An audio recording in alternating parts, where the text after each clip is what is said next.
Welcome to Sportsworld-USA. Every week, our hosts present a fun and informative dive into the world of sports memorabilia. Join radio legend Mikey Adams and the owner of the largest, most established sports memorabilia store in New England, Phil Castinetti, as they take you through the world of card collecting, collectible autographs, and all things sports memorabilia. You have questions? Phil has answers. You want to find an exclusive item? Phil will find it. You want to buy the items on display during the show? They will sell it to you. Get your bidding fingers ready. Here's Mikey and Phil.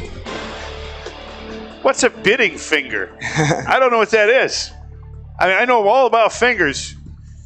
Yeah, I've been fingered, and I've fingered a few people in my day, but the bidding finger? All right, well, that's good. We'll get this thing rolling. You know, this is our maiden voyage, I guess you got to call it. It's our first time down this road, and Phil Castinetti, who I've known for, God, I don't know how many decades now, huh? That's been a long time. Since the 90s, anyway?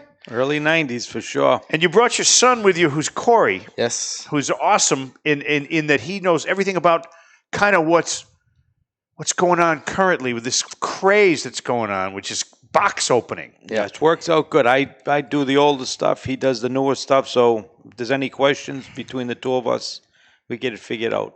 There's this thing of box opening it's a big thrill for people. And now you say, well, because people had nothing to do, they're sitting home, they got nothing to do. Well, let's open some boxes and have this pool going for people. You get your favorite team involved. Explain, Cory, how that works. So basically, it's I use a website called random.org, and I say you buy in $5 spot for like a break like this. You get randomized the Boston Red Sox. Every single card in here that's a player of the Boston Red Sox gets shipped out to you, or you can come pick it up right in the shop. So, it's good. It's a cheap way to get expensive products, because prices just go through the roof now. It's like a lottery of sorts. Exactly. Like the new basketball that came out, National Treasures, it's $17,000 a case.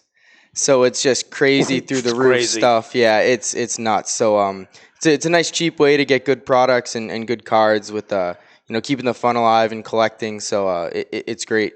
Now you have a box. Cory's going to be opening this box and making it available to people. Right, mm-hmm. That's going on right now. But this is a box of Donruss 2020. Yeah. Now, what's special about what you could find inside that box? So the good thing about Donruss is sometimes they do like buyback cards. So you get a card that was from like the 1980s, 1990s of a Donruss card, like a Ken Griffey Jr. card. Yep. And Ken Griffey will sign it, and then they'll put it back into these packs, which is one of my favorite things about Donruss is you can get, a 90s card that gets repackaged and put into a brand new 2020 product. But the bad thing about Donruss is they don't have an MLB license. That's so they have to black out the logos on the shirt and the hat. So as you can see right here that he plays on the Astros, and you can't see the Astros on this. On the logo, yeah. Okay. So the cards are really nice, but I mean that's the only thing bad about it is that they don't have that MLB license. Now, Phil, you've been in the industry a long time. The card industry has gone through metamorphosis time and time again. We all know how it started with Topps in the 60s and, opening that 5-cent pack of cards and, hey, Mickey Mantle. The dog's going to bark. There's a dog named Mickey Mantle sitting right behind us here, by the way. Hi, Mick. But, the big thrill was for the nickel. This was a nickel now back then for a pack of cards. Yeah, I remember. You get 5 cards and you get a stick of gum. It's changed. There was an overproduction of product. I think, was it the late 80s? Mid to late 80s. They just started to overproduce because they knew the business was really booming. So they figured a way to make money is that they could just keep printing and printing and printing these cards. Which devalued it, really. Devalued it tremendously. But unbeknownst to us at the time, people thought, that they would buy a case of cards and put it away and put their kids through college. And now these cards, boxes back then were, $20, $25. Now they're $2, $3 a box. Right. There's that many of them produced in the, mainly late 80s into the early 90s. And it took a good 15 years for it to make some kind of a comeback. And now, a lot of these companies are serial numbering cards and shot printing them, and there's autographs, and there's all good stuff. So uniform pieces and pieces of bats. There's pieces of everything. Their cleats, their gloves, their shoes. I mean, they do everything. Right. Well, and it's gotten a little bit crazy. I remember, people want the actual stuff, obviously. They want anything that's been game-worn or game-touched or, personalized by the players, signed and so forth. I remember when who was the guy on the Arizona Diamondbacks that they tried to sell his DNA. Gonzalez, Luis Gonzalez. Okay, they had his gum. They had his gum. Yep. He spit out his gum. Someone picked up his gum, and they were trying to sell it on eBay because it was game chewed or something like that. I saw Red Auerbach one night coming into the Kowloon, my favorite place, by the way, and threw his cigar butt down. Yep. I saw someone run over, pick it up, and take off with it, and then maybe a couple days later it was on eBay. It's insane. I did a piece on Luis Gonzalez when they came to town, the Diamondbacks, to play the Red Sox. And I said, well, it was a spoof piece. I said, well, anything he touched, I was going to just pick up. So he went into the dugout bathroom and came out and he had toilet paper stuck to his shoe. And I grabbed it and put it in this little protective plastic case with him watching. And while I was interviewing him, it was very, very, very weird. But that was part of the, like a trend going on at the time. What's going on right now? Because now there are no games. There are no opportunities to get autographs at games, in and around the games. And there won't be. For a while. When it comes back, it still won't be. Yeah, they'll keep their distance. So what does that do to the and again, Phil's been in this collectibles industry and sports memorabilia industry for longer than anybody I know. 35 years? It'll be 35 since I opened my shop in February. So what changes now? Because there's obviously people still love the sports and they can't wait for them to be played again. And they love the players and they're almost dying to get some activity going. But what happens when it comes to items that are memorabilia that are connected to these players that they love? It's just the access isn't going to be there anymore. Besides not being able to, the current players right now are horrible to try to get an autograph from anyway, 99% of them. So now, as hard as it was before, they're going to be even more protective of themselves now and not go near anybody. There'll be, you're not going to see autograph shows anymore. They'll all be private. You won't be able to get to meet and greet people. You're not going to be able to take pictures and get up close with these guys. At least till there's a vaccine. At least till there's something. Like a lot of these older guys that just aren't going to do it anymore. So thank God I've been, stockpiling a lot of this older. You have an immense collection of, and this is partly your devotion to the entire industry, but also who to get. You have access to them. You know everybody in the world of sports. I mean, have you ever thought how many athletes you've met in your life? It's got to be thousands. Oh, it's definitely thousands, yeah. Because you've been all over the place, and all the Bruins players, all the Red Sox players, being a Boston-based older business. Ones. I mean, once you get into the last 10, 15 years, they don't want to do anything. They just, they don't really want to do card shows or autograph shows unless they get paid crazy amounts of money. And, like a Tom Brady who does a private signing once a year, gets over $1,000 an autograph. Every time he signs his name, every time he signs that scribble, it's over $1,000. Every time I write my name down, it costs me $1,000. Yeah. It's like, what's up with that? Like most of us. So, first of all, Cory's going to be opening that box during the course of this thing. We have a camera on this, don't we? We got an amazing producer over here. It's unbelievable. He has all of his teeth, and he's very intelligent. He's producing this. This is kind of a new thing, though, isn't it? It's fun. It's been a long time since we did this together. I know. You used to come on my television show on NECN in the 90s. And you stole my name. I still remember. My name of the show was the Sports World Show. You had the Sports World store at the time and still do. And it was and there was no copyright infringement, or at least I appreciate you not persecuting me for that. I probably deserve to. It's not over yet. I mean, I didn't name that TV show. The network did. So you could have sued them and it would have been just fine with me. Some things that are... I brought a couple of things in myself, and I'm just going to add, because Phil knows every value. He knows legitimacy. He can make sure that it's authentic no matter what it is, because that's really what you've been doing for your whole life. That's what you're an expert at, is authenticating other people's and estimating the value of other people's things. But in your store, and I've been to your store countless times, the last time I went to your store, I got one of my favorite memorabilia, or two of my favorite memorabilia artifacts ever. I'm a big fan of Stan Musial.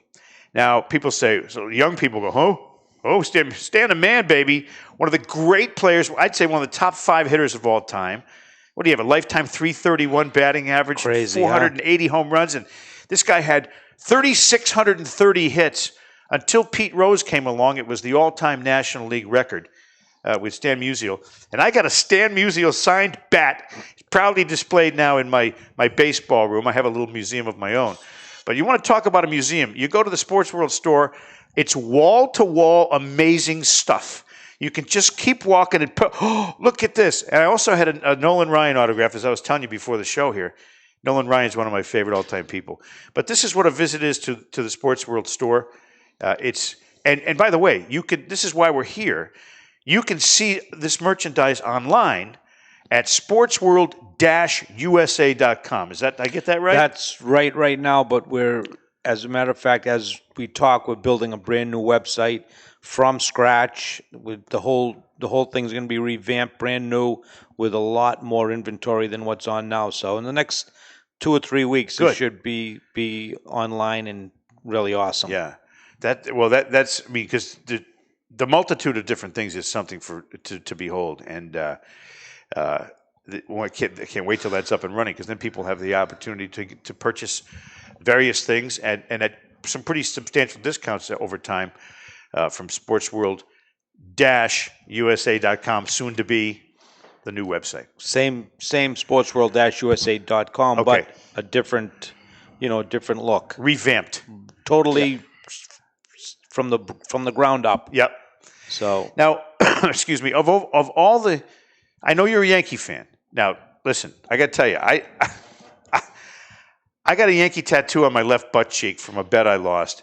I grew up in Connecticut, and my life has been spent hating the Yankees, but there are specific Yankees you just can't hate. Yep. They're too classy. They're too important to baseball history. I just would never go there. Mickey Mantle's one of them. Hi, Mickey. You still down there? Anybody doesn't love Mickey Mantle's a jerk. The other guy's Don Mattingly. How can you not? He had class. And I think that he should deserve a better look at the Hall of Fame. Lately, I got something for my grandson, from an autograph from you, from Mariano Rivera, who is another guy who, he was the hammer of God. He'd come in and just dominate everybody, the Red Sox too, until 2004, when something, the heavens opened up and the Red Sox got a break and Bill Miller got a hit and it was over. And opening day 2005, Mariano Rivera, the Red Yankees are in town. It's the opening day at Fenway, and they just won for the first time since 1918. And they announce his name, and everybody starts booing because it's Mariano Rivera. And he comes out smiling, tips his cap. I said, that guy's cool. From now on, I'm a huge fan of his. You, by the way, Cory, have met a lot of these guys because your dad, he gets you into me. Is that a big thrill for you? Well, I actually have a cool story about Mariano. Was when it was his last appearance at Fenway, and I was there, and it was 2013 when I was younger. Yeah. I was down like the baseline before the game, watching them all warm up, and all I wanted was his autograph. Didn't care about anyone else. I had one ball with me, just wanted to get his autograph on it, and he came down, and I saw him signing by the Green Monster, and I was by like the dugout and right by like third base. Yeah. And I was like, oh man, like he's just gonna sign for a couple people down there. Like I'm not gonna get him. Like it is what it is. He signed from the end of the Green Monster all the way down to like almost behind home plate. Wow. He signed for probably an hour and a half for every single person. It was took amazing. every picture. He's a classy guy. Yeah. And he had a big game. It was his last game at Fenway Park. He should have been getting locked in, but he wanted to make sure everyone got his autograph. You love when that happens. Yeah. When they're actually human beings and they're that classy. Now, I got to tell you this. I just mentioned some Yankees I really, really was fond of. I'm not a fan of Reggie Jackson. Me neither. He's a mean guy. He's not nice to people. Yeah. I've never been a fan of his, but I will say I still have, as a baseball fan, I have to give him credit. Anybody that can get 3 home runs on 3 swings in the World Series, that's pretty good. Yeah. That's pretty amazing. Anybody hit the top of Tiger Stadium with a ball that was estimated to go 620 feet, that's amazing. But I still don't like the guy. And he's not a big guy. If you get up next to him, he's probably 5'11", 5'10", maybe. Yeah. And he's not. he must have been on something because he's so frail now. But he was jacked up, and he was good. But Sportsworld-USA BillBuckner.com is the website, and that's also the store where Phil Castinetti has been in this business for a long, long time. I know autographs, you got a million of them in your store. I always think of, like, if I was an athlete, what would I want to have for a name that would be the easiest signing autograph, the fastest one? Ty Law. Yeah. Right? I mean, Ty Law, it's 5 letters. It's like, hey, you want an autograph? Yeah, sure. Okay. And you still can't read it. Another short autograph. Well, Bobby Orr is not too long. By the way, has anyone ever signed more and in a more polite fashion than the great Bobby Orr? I doubt it. It's amazing. He doesn't say no to people. He's a sweetheart of a human being. You know, and it's a treasured autograph. Can I tell you a quick Bobby Orr story? Sure. I'm sorry. I get excited here.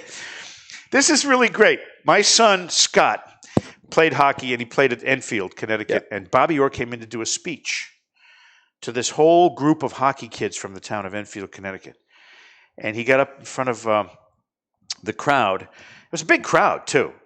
And some little kid who was about 5 stands up. Bobby's talking, and he said, any questions? And so the kid raises his hand, 5-year-old kid. And he says, were you good?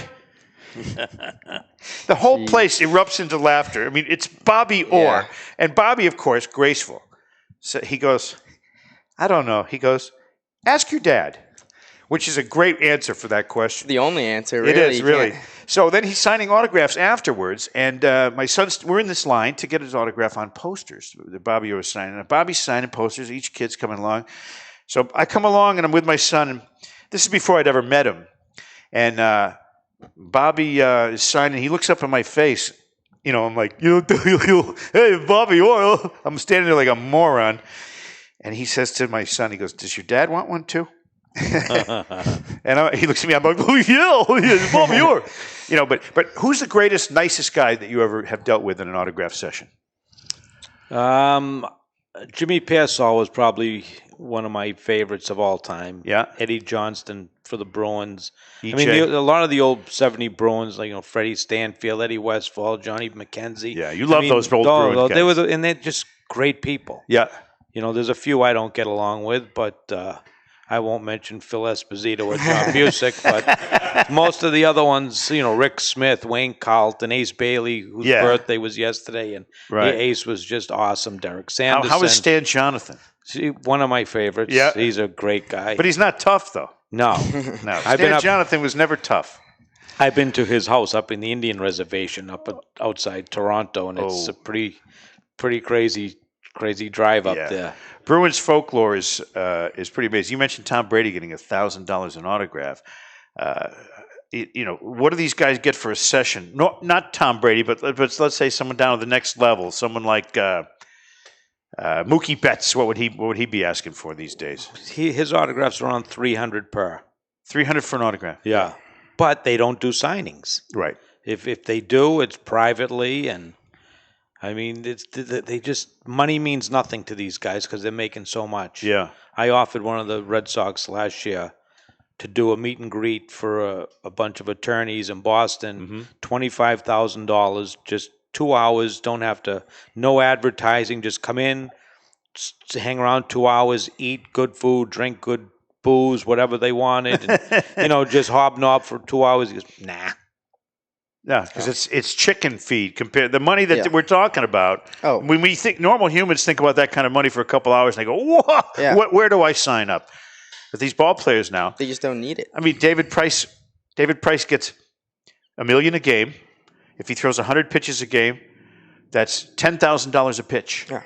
Every time he throws the ball, 10,000. Bing, bing. It's like I'm having a hard time relating to some of these guys now. It's for crazy. that very reason. You can't imagine It's what awful. they think. Yeah. And then, and then it gets to their heads, and then they're not nice, and I mean, you can't interact with these people anymore. Right. I mean, you used to be able to go to a ballpark and get autographs, and now it's like, it's almost impossible. Yeah, it's a now different it will world. be impossible. Now, Cory, you going to open that up? Yeah, I'm Have we got gonna a camera? start this up. So Cory's got the fun part of this, which is trying to get some magical cards out of this let's box of Donruss. So Phil and I will keep talking. You open that up. Yeah. If you get something good, just yell it out. Absolutely. And we'll jump on it, because that's what part of the excitement of doing a show like this is, to get people involved in the card opening, the box opening. Let me ask Phil about this ball right here. Now, this is Don Felipe, because I know you know this product, 1986 World Series ball. Mm-hmm. Signed by the late Bill Buckner, who I loved as a player, and who, what do you have, 2,800 hits or something like that? Yeah, there's another guy that should be in the Hall of Fame. I think so. Well, it's him and Louis Tiant, for sure. I think Tiant should be in. No question about that one. So this ball is something I got for my son at the 86 World Series. I was working at Channel 3 in Hartford, and they sent me down to cover the World Series, and I was at Shea Stadium, and this was signed before Game 6. I think, my theory is this was the last ball Bill Buckner signed before the error. And I'm not sure he was fond of signing 1986 World Series balls after the error until he and Mookie Wilson got together. Yeah, it took a while. But, yeah, because that was a tough pill for him to swallow. But the quick story on this was I'm standing outside the parking lot before the game, and I'm looking for Red Sox fans to interview at Shea. And one guy goes, "Yeah, I'm a Red Sox fan." He walks over, and this guy looks like Bill Buckner. It's not Bill Buckner. It's his brother, Jim Buckner, younger brother. And he told me, "Yeah, I'm Bill Buckner's brother." So I talked to him a little bit on camera. And then I said, "Hey, could you have this ball signed?" I reached and got him this ball. My son loves Billy Buckner. He goes, "Yeah," takes it, goes in. Now Game 6 happens, the error and the whole awful moment for Red Sox fans that will live in infamy even to this day. And here comes Jim Buckner. We're doing our live shot afterwards. And he comes up with the baggie, holding it, but he says, "Here's your ball." And I'm like, "Oh, man, I'm surprised you remembered after what happened out there." He goes, "Yeah," and he starts to walk away. And he stops and turns, and he goes, "Saddest thing I ever saw." He goes, "It's not Bill's fault." He looked like he was going to cry. I said, "Are you kidding me? Without your brother, they wouldn't be here. He drove in 100 runs." He says, "Yeah." And he shuffles off into the parking lot. And I'm thinking, that's so sad. But I had this ball. I think it's the last ball Buckner signed before that. Now, since then, I met him, had him on my TV show, had dinner with him. He's a great guy. He was a great guy. He was a great guy, and he just passed away last year. What would be the street value? Not that I'm going to sell it. Maybe I could be convinced. But no. What would be the value of a ball like this? You know what? Being on the 86 World Series ball, in your story behind it, it could be worth a few $1,000 to the right person. So I could take the money from the few $1,000 I get from selling this and buy more of these? You could stock up on them. Tell me about Now, this is something I've been saving since 2004. This was the classic Coke 2004 memorabilia bottles, right? But you've seen a million of them, and you're telling me that they're kind of everywhere. Back then, that's when everybody started just saving everything. So, they're out there. They made a lot of them. People kept them. They didn't drink them. Yep. Same as the Globe and the Herald. Everybody kept the newspapers. Pages, yeah. They thought it was going to be worth money, and there's just millions of them out there. So, it's a nice collectible, but it's just not worth a lot. Yeah. So let's drink up. So I was going to say, can we get some ice cubes in here, and then we can drink the. And I'm sure the soda probably isn't any good anymore, right? Who knows? It's just a 16-year-old soda. You could probably drink it if you had to. Yeah. If you had to. I have a really bad joke that goes along those lines, but I can't tell it on the air. It's not good. Corey, you didn't open the box yet. I'm getting it set up. Okay. You sure you don't want me to just rip into it? I can do that. I'll give you. We'll rip it. That's not a problem.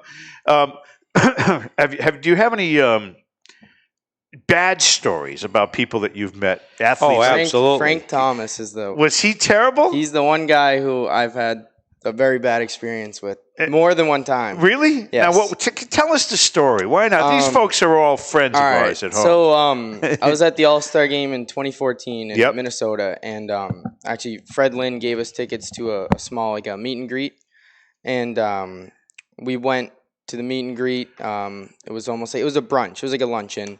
We went and I saw Frank Thomas there, and the guy, it's Frank Thomas, a big, huge dude, So he was sitting alone at a table, and I was like, that'd be cool. Just go talk to him, maybe get an autograph on something. I think I had a napkin or something. I was younger. I wanted to do something. So Went up. I was like, "Excuse me, is anyone sitting here?" He said no. So I sat down with him. I was like, I just started like small talk, and then I was like, "Excuse me, Mr. Thomas. Like, do you mind if you sign this like the napkin for me?" He goes, "I'm not Frank Thomas."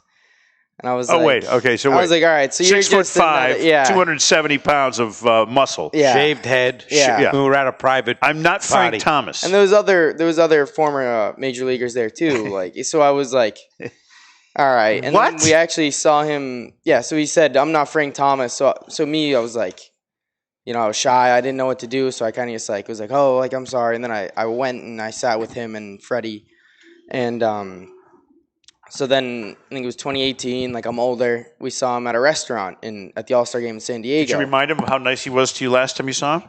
I was too like I didn't want to go and bother him because he was eating and with my past experience I was staying away from him. I just didn't need it that bad. I didn't want to bother him. He was eating and stuff. So Right. When we were leaving, one of my dad's buddies, who's a retired, he was in I think it was the Navy or the Army. He went up to him and he had a service dog with him. He trains service dogs now and went up and said, "Frank, like I'm a retired veteran. Like, do you mind signing like another napkin for me?" And he goes, "Don't bother me. Like, get out of here." He said this to him, and I was like, I was still at the table, and I was going. And my "What's buddy was going almost on?" as big as him, so Yeah, he was a it big got guy a little too, ugly. so- Wow. right. So he's nasty, and he's inaccessible. Yeah. Yeah. That's a shame. And he's in the Hall of Fame, which makes it even more of a shame. Absolutely. But I have All a right. couple local ones that I could. You could? Yeah, absolutely. What?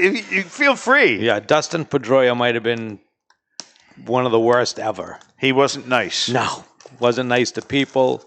I mean, he was Parking just. lot story. He just yelled a- at me in the parking lot.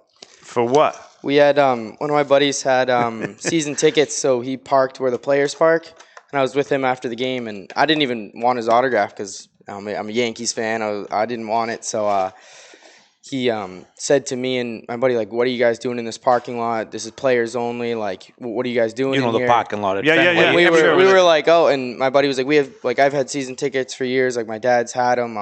What does he owe? I don't know what his explanation? problem was. It was two Yeah. 10-year-olds going up to him. Only one of them wanted an autograph. I that didn't really doesn't see the sound- problem there, but he just wasn't having it that day, I guess. So he Yeah.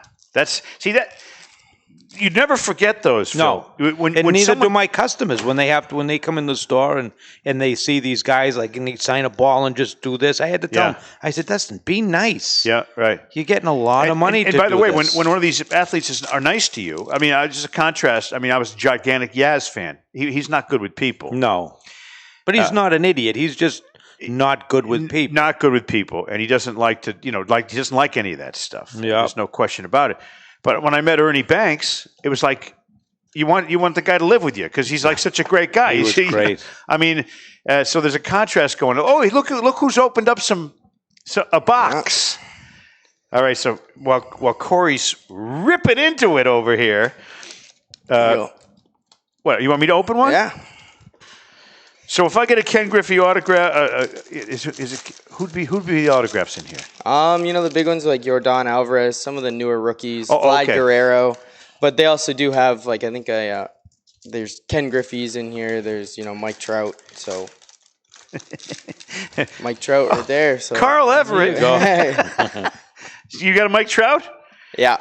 See, this was the thrill of opening a pack of baseball cards in the old days. Who are you going to get? Now, we had a lot less respect in the old days, Phil, for baseball cards because we'd put them on our bicycle spokes and, abuse the cards or flip them or trade them. But you still treated the good players with respect, and the thrill was I opening. got the Mike Adams card right there. Hey, look at that. And there's my career stats right there. None of them. Hey, look, Diamond Kings. Is that good? Who's it? Pete Alonso. Not bad for the Mets. That's a Diamond King. The Diamond Kings are premium. Cal Ripken Jr. Yeah. Now, these are just special cards, but they're not autographed. Those ones are called variations. So I See, just got an autograph. You didn't. I Yeah. did. The guy who's got 5 million autographs, he gets the autograph. No, it's not mine. Alberto Mondesi for the Royals. His dad, a longtime major leaguer. So anybody that say is in on this thing with you and they want to have all the members of the Cleveland Indians. Anytime an Indian comes up here, it's going to be their card, right? Yeah, If pretty they much. if they now it's random, so they pay the $5 or whatever it is, and it's random of what teams they get. Okay. Oh, it's not. So they can't. They pick a can't team. pick them. No. Oh, okay. Okay. So they can't obviously cherry pick. And Well, it's just because like some teams are worth more because like the checklist and the set. So you know, like the Braves, they have Ronald Acuna. You know, some of the bigger names like that is going to be worth more than a team with someone who doesn't have as much. who's the biggest name in Major League Baseball right now? Is it Mike Trout? Mike Trout? Yeah, It's no gotta question. Be. Yeah, In my hand as you said that. another one. In your hand is Just a Mike when you Trout. said that. Eduardo Escobar. Max Muncy. What a great radio name that would be. Hey, everybody, it's the Max Muncy Show here on WOOO. Brian Reynolds, Gary Sanchez. Ooh, wait, that's kind of a special card. Yeah, they have a lot of nice inserts and numbered cards, and Gary This one- Sanchez, he's a streaky guy, isn't he? very much so. Nolan Arenado. This is only 25 of these made. This is the green variation. You just got see it? the numbered 17 out of 25. I just got on that. I didn't even Yeah, notice that. Yeah. So that's 1 out of 25 made in the entire. Only 25 made. Yeah. So that's it. that's automatically a big, high premium, best-selling. What's it just Gigante increased mean? the volume. That's they do nicknames too. Jose It's- Altuve. Yeah. And the joke of it is, he's not Gigante at all. He's actually pequeño. He's really tiny. Can I ask you a question? With the Donruss, they don't have the exclusive license because Topps has the baseball license, correct? Right. So since they don't have the actual logos of the teams on the card, does that affect, like, is a Donruss set going to be worth just slightly less than maybe a Topps set would be? Yes. Yep. Because of that, the cards are probably nicer than Topps, but because they don't have the logo, it's not what people want. So would it be like 10, 15% cheaper? Like you pulled a It honestly depends. Adalberto Mondesi Yeah. autograph from Topps, maybe 10% cheaper? It really depends on like the product and because there's so many different variations, numbering, like different foils. So it's hard to say, but for the most part, Topps does just sell better just because they're nicer looking cards. There you go, Cole Tucker auto for the Autograph? Pirates. Who's Catel Marte? Catal Marte's on Arizona, See, I don't even know who he is. All-Star last year. Well, see, obviously I've been away. He won't be on the All-Star team this year, though. No, that's right. No.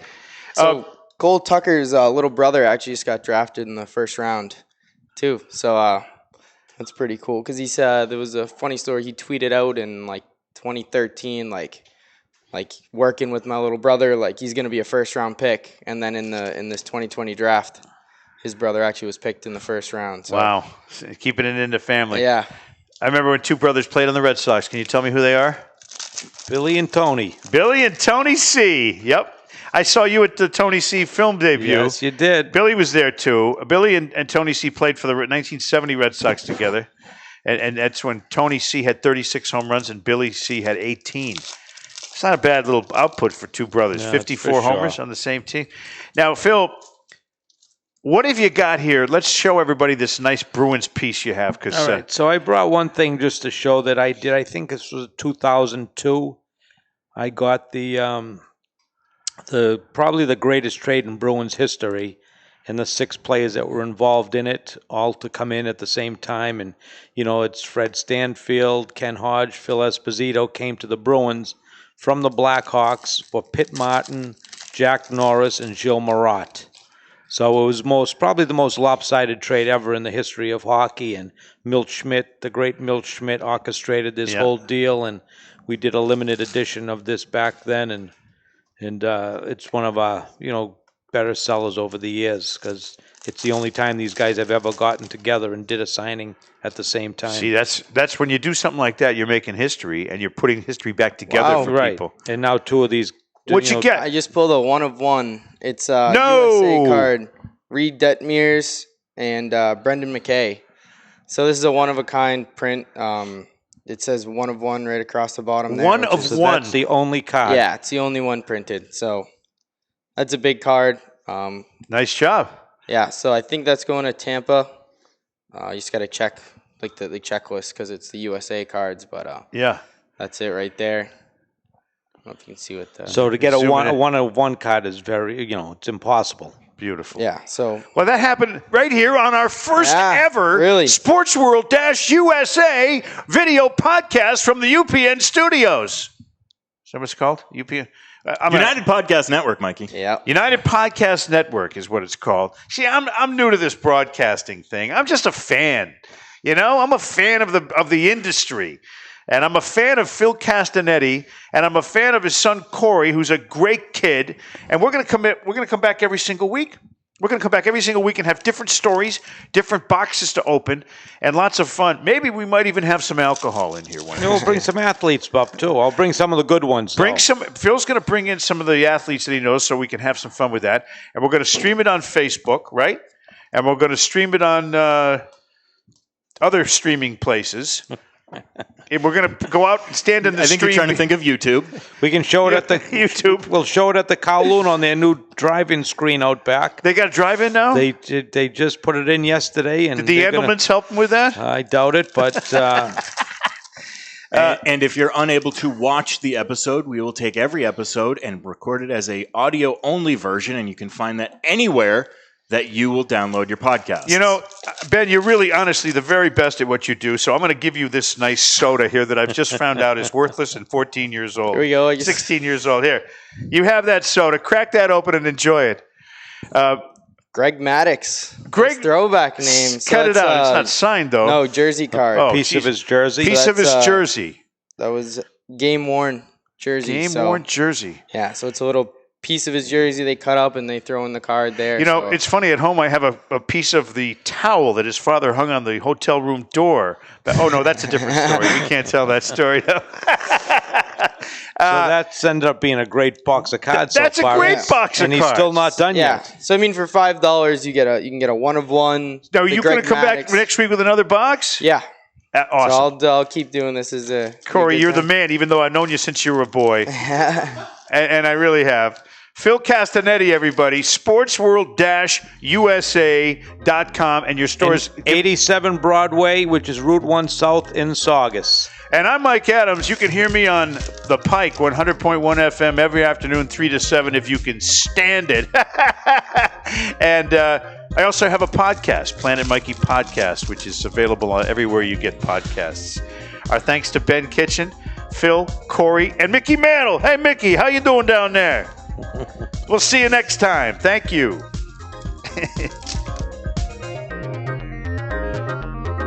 The views and opinions expressed by the hosts, guests, or callers of this program do not necessarily reflect the opinions of the Studio 21 Podcast Cafe, the United Podcast Network, its partners, or affiliates.